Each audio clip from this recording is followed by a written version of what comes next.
ആകാശവാണി.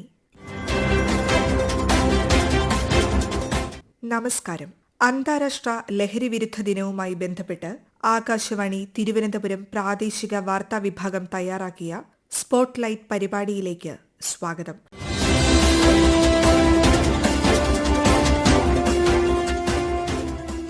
ലോകമെമ്പാടും ലഹരി ഉപയോഗം ഒരു സാമൂഹിക വിപത്തായി മാറിക്കൊണ്ടിരിക്കുകയാണ്.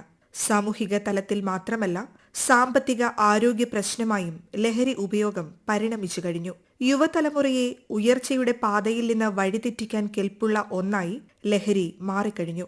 മാനസിക സമ്മർദ്ദം, തൊഴിലില്ലായ്മ, കുടുംബ പ്രശ്നങ്ങൾ തുടങ്ങിയ പല കാരണങ്ങളാൽ യുവാക്കൾ ലഹരിയിലേക്ക് ആകർഷിക്കപ്പെടുന്നു. എന്നാൽ ലഹരി ഉപയോഗം വ്യക്തിയുടെ ആരോഗ്യം മാത്രമല്ല, കുടുംബത്തിന്റെയും സമൂഹത്തിന്റെയും സമാധാനവും സുരക്ഷിതത്വവും കൂടിയാണ് തകർക്കുന്നത്. ലഹരി ഉപയോഗം മസ്തിഷ്കത്തെയും ഹൃദയത്തെയും കരളിനെയും ഗുരുതരമായി ബാധിക്കുന്നു. വിഷാദം, ഉത്കണ്ഠ, ആത്മഹത്യാ പ്രവണത, അക്രമ സ്വഭാവം തുടങ്ങിയ മാനസിക പ്രശ്നങ്ങൾക്കും ഇത് കാരണമാകുന്നു. ലഹരിക്കെതിരായി പൊതുജനങ്ങളിൽ അവബോധം സൃഷ്ടിക്കാനും ലഹരി വിരുദ്ധ പ്രവർത്തനങ്ങൾ ലോകവ്യാപകമായി ശക്തിപ്പെടുത്താനുമാണ് ഐക്യരാഷ്ട്രസഭ ജൂൺ 26 അന്താരാഷ്ട്ര ലഹരി വിരുദ്ധ ദിനമായി ആചരിക്കുന്നത്. ലോക ലഹരി വിപത്ത്, നിലനിൽക്കുന്ന പ്രതിസന്ധികളും പുതിയ വെല്ലുവിളികളും നൂതന പ്രതികരണങ്ങളും എന്നതാണ് ഈ വർഷത്തെ പ്രമേയം. 1987 ജൂൺ 17 മുതൽ 26 വരെ ഓസ്ട്രിയയിലെ വിയന്നയിൽ നടന്ന ഉച്ചകോടിയിലാണ് ലഹരി വിപത്തിനെതിരായി ഒരു ദിനാചരണം എന്ന ആശയം ഉടലെടുത്തത്. പിന്നീട് അതേ വർഷം ഡിസംബർ 7 ചേർന്ന ഐക്യരാഷ്ട്രസഭ അന്താരാഷ്ട്ര ലഹരി വിരുദ്ധ ദിനം ആചരിക്കാൻ ഔദ്യോഗികമായി തീരുമാനിച്ചു. തുടർന്ന് 1989 മുതൽ അന്താരാഷ്ട്ര ലഹരി വിരുദ്ധ ദിനം മുടങ്ങാതെ ആചരിച്ചു വരികയാണ്. ഇന്ത്യയിൽ കഴിഞ്ഞ കുറേ വർഷങ്ങളായി മയക്കുമരുന്ന് ഉപയോഗം വർദ്ധിച്ചു വരികയാണ്. അതിർത്തി കടന്നുള്ള മയക്കുമരുന്ന് കടത്ത് വലിയ വെല്ലുവിളിയാണ് സൃഷ്ടിക്കുന്നത്. ലഹരി വസ്തുക്കളുടെ ഉപയോഗത്തിനെതിരെ പോരാടാനാണ് സാമൂഹിക നീതി ശാക്തീകരണ മന്ത്രാലയം 2020 ഓഗസ്റ്റ് 15 നശാമുക്ത് ഭാരത് അഭിയാൻ ആരംഭിച്ചത്.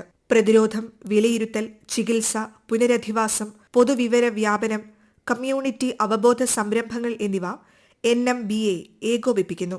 തുടക്കത്തിൽ 272 ദുർബല ജില്ലകളെ ലക്ഷ്യമിട്ട് ആരംഭിച്ച ദൌത്യം രാജ്യവ്യാപകമായി വിപുലീകരിച്ചു. നശാമുക്ത് ഭാരത് അഭിയാൻ പൊതുജന പങ്കാളിത്തത്താൽ നയിക്കപ്പെടുന്ന ബഹുജന പ്രസ്ഥാനമായി മാറിയെന്ന് പ്രധാനമന്ത്രി നരേന്ദ്രമോദി പറഞ്ഞു. മയക്കുമരുന്ന് രഹിത ഇന്ത്യ വികസിത ഭാരതം കെട്ടിപ്പടുക്കുന്നതിനുള്ള നിർണായക ഘടകമാണെന്നും അതിനായി എല്ലാ പൌരന്മാരും ഒന്നിച്ച് പ്രവർത്തിക്കണമെന്നും പ്രധാനമന്ത്രി ആഹ്വാനം ചെയ്തു. ലഹരി രാജ്യസുരക്ഷയ്ക്കും സാമൂഹിക ഭദ്രതയ്ക്കും സാമ്പത്തിക താൽപര്യങ്ങൾക്കും യുവതലമുറയുടെ ഭാവിക്കും വലിയ വെല്ലുവിളിയാണെന്ന് കേന്ദ്ര ആഭ്യന്തരമന്ത്രി അമിത് ഷാ പറഞ്ഞു.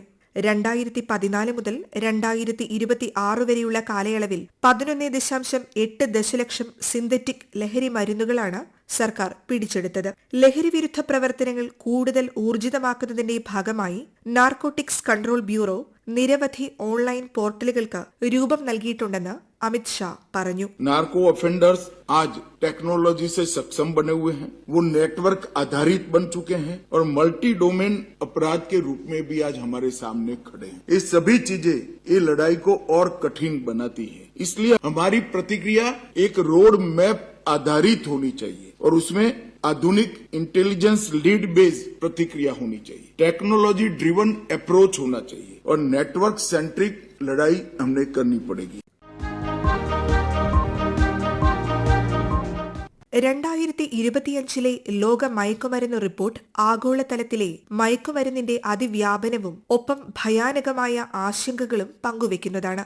മയക്കുമരുന്ന് ഉൽപാദനം, ഉപയോഗം, കടത്ത്, ഇതുമായി ബന്ധപ്പെട്ട കുറ്റകൃത്യങ്ങൾ, സാമൂഹിക പ്രശ്നങ്ങൾ എന്നിവയുണ്ടാക്കുന്ന ആഘാതം മഹാമാരിയേക്കാൾ വലുതും ദീർഘകാല പ്രത്യാഘാതങ്ങൾ സൃഷ്ടിക്കുന്നതുമാണെന്ന് വാർഷിക റിപ്പോർട്ട് വ്യക്തമാക്കുന്നു.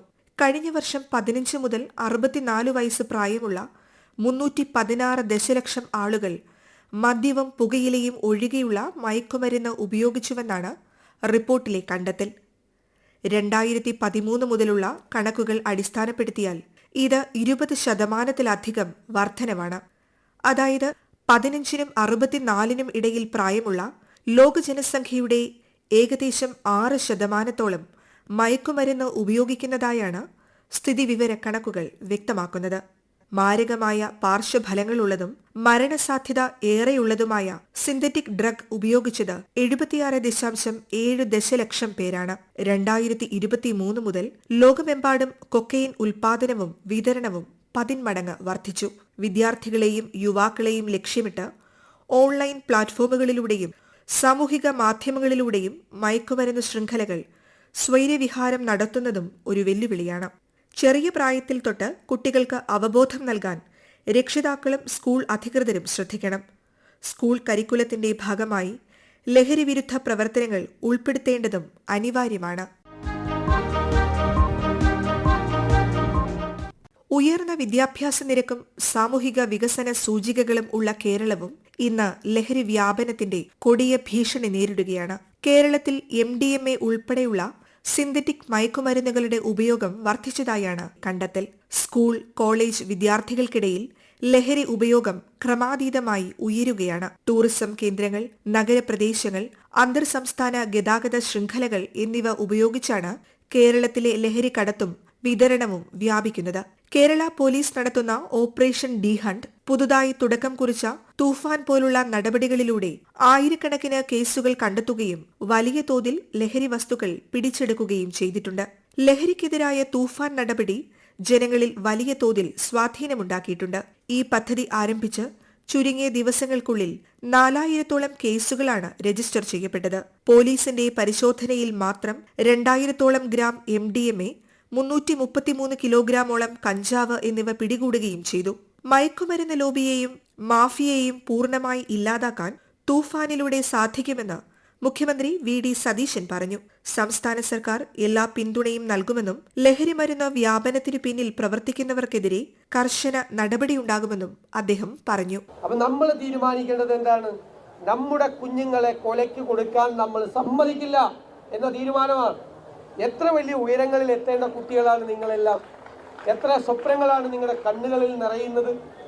എത്രയോ നന്നായി പഠിച്ച് അല്ലെ മിടുമിടുക്കികളായി മിടുമിടുക്കന്മാരായി എത്രയോ ഉന്നതമായ തലങ്ങളിൽ എത്തേണ്ടവരാണ്. ഈ വഴിയിൽ വീണു പോകുന്നത്, വഴിയിൽ തളർന്നു പോകുന്നത്, ഇല്ലാതായി പോകുന്നത് ഇന്ന് നമ്മൾ തിരിച്ചറിയണം. ഇത് മാതാപിതാക്കളുടെയോ മാത്രം വിഷയമല്ല, എക്സൈസിന്റെയോ പോലീസിന്റെയോ മാത്രം വിഷയമല്ല. നമ്മുടെ ഈ സമൂഹത്തിന്റെ മൊത്തം വിഷയമായി നമ്മൾ അതിനെ ഏറ്റെടുത്തേ മതിയാവും.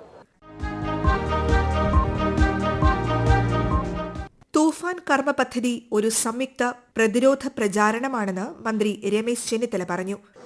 വരും ദിവസങ്ങളിൽ മയക്കുമരുന്നിനെതിരായും ലഹരിക്കെതിരായും ഏറ്റവും വലിയ പോരാട്ടം ഞങ്ങൾ നടത്തുകയാണ്. ഇതിന് എല്ലാവരുടെയും സഹായം ഉണ്ടാകണം. കേരളത്തിന്റെ സാമൂഹ്യ ജീവിതത്തിലെ ഈ വലിയ പുഴുക്കുത്തിനെ നേരിടാൻ രാഷ്ട്രീയത്തിനും മറ്റ് ചിന്തകൾക്കും അതീതമായി കേരളം ഒറ്റക്കെട്ടായി അണിനിരക്കണമെന്നാണ് എന്റെ അഭ്യർത്ഥന. അപ്പൊ ഇതൊരു ജനകീയ മുന്നേറ്റമായി മാറ്റുക എന്നുള്ളതാണ് ലക്ഷ്യം. വിദ്യാർത്ഥികളെ മുൻനിർത്തിയുള്ള തൂഫാൻ വാരിയേഴ്സ് പ്രതിരോധവും ആരോഗ്യവകുപ്പുമായി ചേർന്ന് പുനരധിവാസം ഉറപ്പാക്കുന്ന തൂഫാൻ കെയറും പോലീസും എക്സൈസും ഒന്നിക്കുന്ന തൂഫാൻ സ്ട്രൈക്ക് എൻഫോഴ്സ്മെന്റ് ദൌത്യവുമാണ് ഇതിന്റെ പ്രധാന ഘടകങ്ങൾ. തൂഫാൻ ദൌത്യത്തിന്റെ 2ാം ഘട്ട പ്രചാരണ പരിപാടികൾ ആരംഭിച്ചിട്ടുണ്ട്. MLA-മാരുടെ നേതൃത്വത്തിൽ നിയോജക മണ്ഡലാടിസ്ഥാനത്തിലുള്ള പ്രചാരണ പരിപാടികളാണ് 2ാം ഘട്ടത്തിൽ നടപ്പാക്കുന്നതെന്ന് രമേശ് ചെന്നിത്തല പറഞ്ഞു. സംസ്ഥാനത്ത് എക്സൈസിന്റെ നേതൃത്വത്തിൽ ലഹരിക്കെതിരെ ശക്തമായ നടപടികൾ സ്വീകരിച്ചു വരുന്നുണ്ട്. മദ്യത്തിന്റെയും മയക്കുമരുന്നിന്റെയും ഉപയോഗം പൂർണ്ണമായി ഇല്ലാതാക്കാനും അവയ്ക്കെതിരെ ജനങ്ങളിൽ അവബോധം സൃഷ്ടിക്കാനുമായി കേരള സർക്കാർ എക്സൈസ് വകുപ്പ് മുഖേന ആരംഭിച്ച പദ്ധതിയാണ് വിമുക്തി. ലഹരിക്ക് അടിമയായവരെ ജീവിതത്തിലേക്ക് തിരികെ കൊണ്ടുവരാൻ സംസ്ഥാനത്തുടനീളം കൌൺസിലിംഗും ചികിത്സയും നൽകുന്ന ഡി അഡിക്ഷൻ കേന്ദ്രങ്ങൾ ഉൾപ്പെടെ ഇതിന്റെ ഭാഗമായി പ്രവർത്തിക്കുന്നു. ലഹരി വിരുദ്ധ ബോധവൽക്കരണ പദ്ധതികളിലൂടെ വിദ്യാർത്ഥികളിലും പൊതുസമൂഹത്തിലും ലഹരി വിരുദ്ധ സന്ദേശം പ്രചരിപ്പിക്കുന്നു. സ്കൂൾ, കോളേജ് കേന്ദ്രീകരിച്ചുള്ള വിവിധ പരിപാടികളും ജനകീയ ക്യാമ്പയിനുകളും ഇതിനായി സംഘടിപ്പിക്കപ്പെടുന്നു. ലഹരി വിരുദ്ധ പ്രവർത്തനങ്ങളിൽ സർക്കാർ മാത്രമല്ല, ഓരോ പൌരനും പങ്കാളികളാവണം. കുട്ടികളുമായി മാതാപിതാക്കൾ തുറന്ന ആശയവിനിമയം നടത്തണം. വിദ്യാലയങ്ങളിൽ ജീവിത നൈപുണ്യ വിദ്യാഭ്യാസത്തിനും മൂല്യാധിഷ്ഠിത പഠനത്തിനും പ്രാധാന്യം നൽകണം. കായിക സാംസ്കാരിക പ്രവർത്തനങ്ങളിൽ യുവജനങ്ങളുടെ പങ്കാളിത്തം വർദ്ധിപ്പിക്കണം. ലഹരിയുടെ ദൂഷ്യഫലങ്ങളെക്കുറിച്ചുള്ള ബോധവൽക്കരണം സമൂഹത്തിന്റെ എല്ലാ തലങ്ങളിലേക്കും എത്തിക്കണം. ലഹരി ഉപയോഗം ശ്രദ്ധയിൽപ്പെട്ടാൽ ചികിത്സയും കൌൺസിലിംഗും ലഭ്യമാക്കി പുനരധിവാസത്തിന് അവസരമൊരുക്കണം. എക്സൈസിന്റെ നേതൃത്വത്തിൽ ലഹരിക്കെതിരെ കാര്യക്ഷമമായ പ്രവർത്തനങ്ങൾ നടന്നുവരുന്നതായി Thrissur Anthikkad range assistant excise inspector Ranjith PR ആകാശവാണിയോട് പറഞ്ഞു. വളർന്നുവരുന്ന തലമുറയെ നേർവഴിയിലൂടെ നടത്തുന്നതും ചേർത്തു നിർത്തുന്നതുമാണ് ഏറ്റവും വലിയ പ്രതിരോധമെന്നും അദ്ദേഹം അഭിപ്രായപ്പെട്ടു.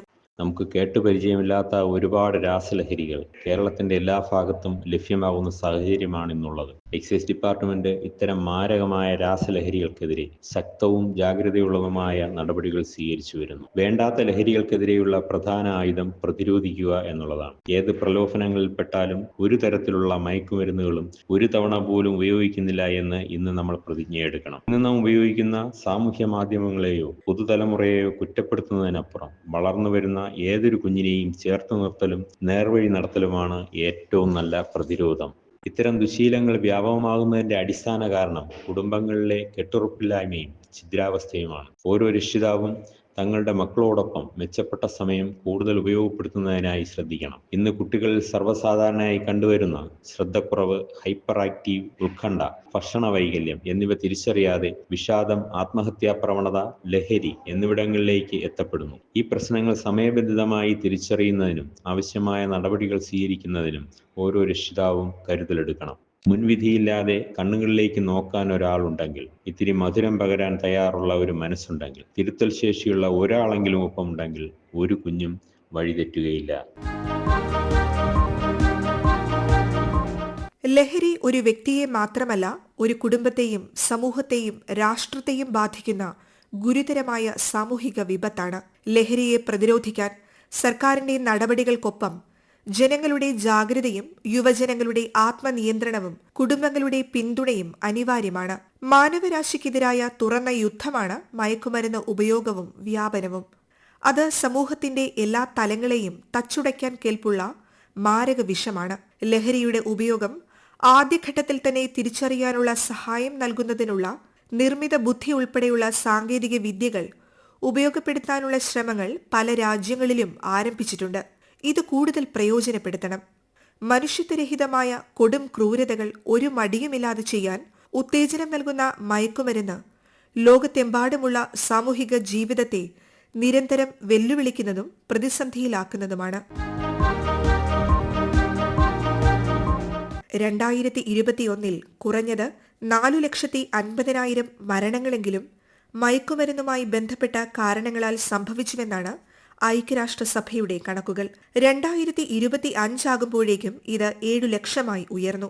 ലഹരി ഉപയോഗിക്കുന്നവരും അവരുടെ കുടുംബവും മാത്രമല്ല ഇരകൾ, മറിച്ച് സമൂഹമാകെയാണ്. അതുകൊണ്ട് തന്നെ ലഹരിക്കെതിരായ പോരാട്ടം ഏതെങ്കിലും വ്യക്തിയുടെയോ സർക്കാരിന്റെയോ സംഘടനകളുടെയോ സ്ഥാപനങ്ങളുടെയോ മാത്രമുള്ള ഉത്തരവാദിത്തമല്ല. ലഹരിയുണ്ടാക്കുന്ന ഏതൊരു ആസക്തിയെയും കൃത്യമായ ഇടപെടലുകളിലൂടെയും സൗഹാർദ്ദ സഹവർത്തിത്വത്തിലൂടെയും മാറ്റിയെടുക്കാവുന്നതേയുള്ളൂ. അതിനുള്ള പക്വത നാം ആർജിച്ചെടുക്കണമെന്ന് മാത്രം. ഇത്തരം പ്രവർത്തനങ്ങൾക്കുള്ള വേദിയായി അന്താരാഷ്ട്ര ലഹരി വിരുദ്ധ ദിനം പോലുള്ളവ പ്രയോജനപ്പെടുത്തണം. ഒപ്പം കൂട്ടായ പ്രവർത്തനങ്ങൾക്കും കൂടുതൽ ശ്രദ്ധ നൽകണം. അന്താരാഷ്ട്ര ലഹരി വിരുദ്ധ ദിനവുമായി ബന്ധപ്പെട്ട് ആകാശവാണി തിരുവനന്തപുരം പ്രാദേശിക വാർത്താ വിഭാഗം തയ്യാറാക്കിയ സ്പോട്ട്ലൈറ്റ് പരിപാടി ഇവിടെ പൂർണ്ണമാകുന്നു. ഏകോപനം ലെമി ജി നായർ. തയ്യാറാക്കിയത് പാർവതി വിജയൻ. അവതരണം ക്രിസ്റ്റി എബ്രഹാം.